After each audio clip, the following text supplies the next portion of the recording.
सायन पनवेल महामार्गावर वाहतूक कोंडी झालेली आहे। खारघर इथं वाहतुकीचा खोळंबा झालेला आहे। खाडी पुलावर लोखंडी प्लेट्स टाकण्याचं काम सध्या सुरू आहे। 3 किलोमीटर पर्यंत वाहनांच्या लांबच लांब रांगा पसरत आहेत।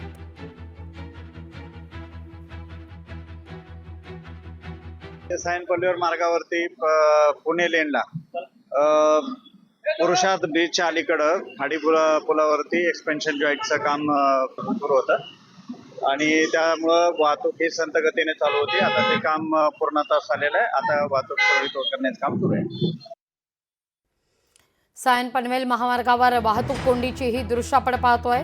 सकाळची वेळ कार्यालयीन ठिकाण गाठण्याकरता मोठ्या प्रमाणावर मुंबईकर घराबाहेर निघालेला आहे आणि त्याच दरम्यान रस्त्याचं काम हाती घेण्यात आलेलं आहे आणि त्यामुळे या मार्गावर अभूतपूर्व अशी वाहतूक कोंडी होते।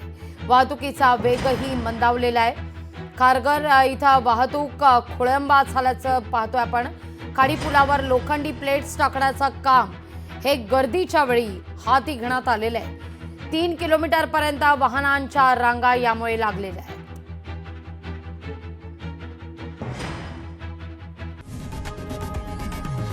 लोकशाही मराठी ऐका, पहा, जागरूक रहा।